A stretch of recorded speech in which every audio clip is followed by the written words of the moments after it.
नहीं, मेरा भाग्य बड़ा दुखद है, मेरे भाग्य में क्या लिख गया। जैसे लोग चल पूरा जीवन हो गया दुख भोगते हुए, ये गोस्वामी जी कह रहे। तुम मेरी बात पर विश्वास करो, इसी विश्वास से प्रेम प्रकट हो जाएगा।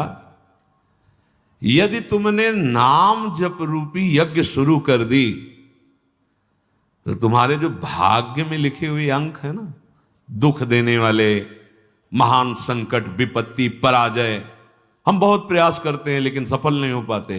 हम ऐसा, तुम्हारा प्रयास ही क्या है? असत प्रयास। कहीं गंदे जल से हाथ तुम पवित्र कर सकते हो क्या?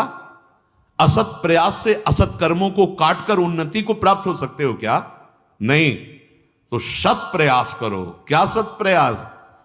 बोले राम नाम जप जाग, जप यज्ञ, नाम जो हमारे प्रभु का नाम है, आप उसे क्या होगा?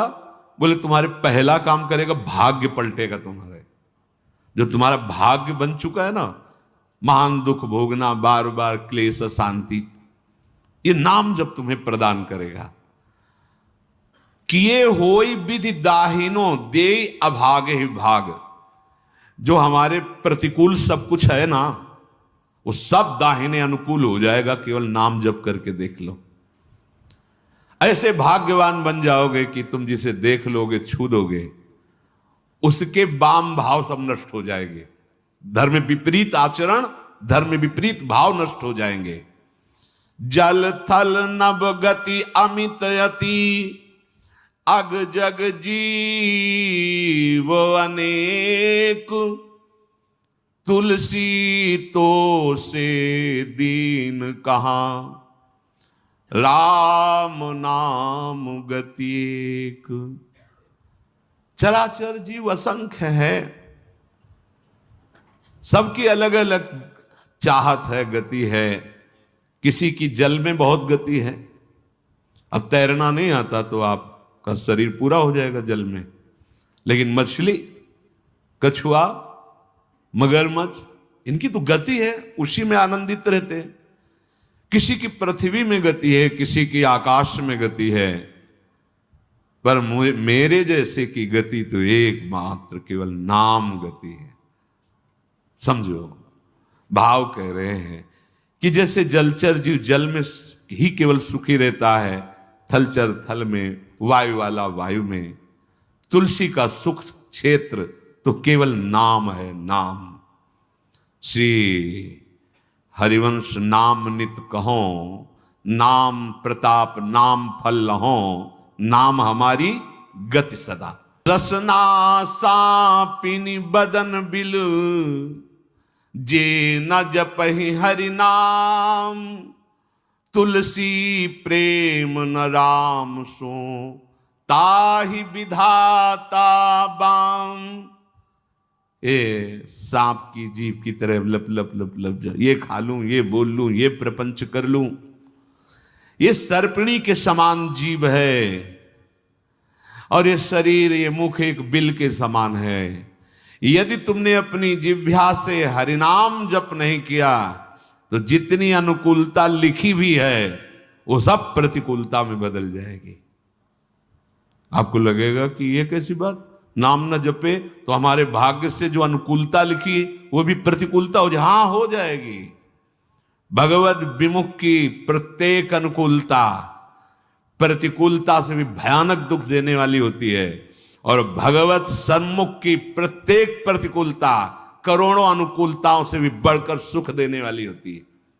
पढ़ के प्रसंग देख लेना, श्रीमद् भागवत में समंतक मणि का प्रसंग, सत्यराजित का। भारी अनुकूलता समंतक मणि मिली और श्री कृष्ण से विमुख हैं तो दोनों भाई मारे गए और हाथ कुछ नहीं लगा। भारी अनुकूलता, भारी प्रतिकूलता में है, यदि भगवत विमुख हो तभी तो।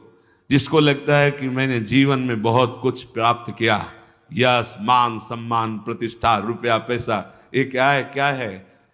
जैसे स्वप्न में राजा बने, जगे तो कुछ नहीं, ऐसे ही जिस समय अंतिम समय आएगा उस समय तुम्हारे होश ठिकाने होंगे, पर तुम कुछ करने लायक नहीं होगे। इसलिए जो नाम जप नहीं कर रहे, मानो अपने जीवन को जितनी भी अनुकूलता सब प्रतिकूलता में बदल रहे हैं।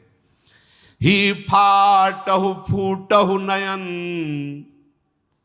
कैसी अद्भुत भक्ति है, प्रीति है महापुरुषों के हृदय में।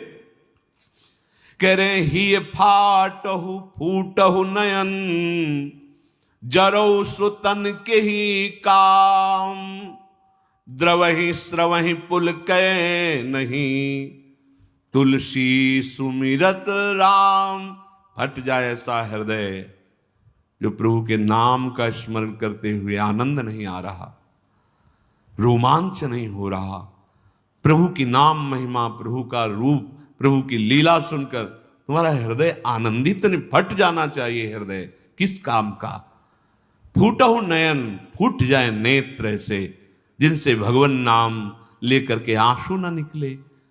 हम प्रभु की चर्चा सुने, अपने प्राणाधार प्रभु की बात करें और हमारी आंखें सूखी हों, कपोल भीगे ना, क्या जीवन। अभी आप सुन रहे थे प्रेमानंद जी महाराज को। अगर ये वीडियो अच्छे लगे तो लाइक करें, सब्सक्राइब करें, शेयर करें, बेल आइकन को भी प्रेस कर दें ताकि मेरे आने वाले वीडियो की नोटिफिकेशन आपको सबसे पहले मिले। और सभी को राधे राधे। कमेंट में ज़रूर बताएं कि ये वीडियो आपको कैसा लगा।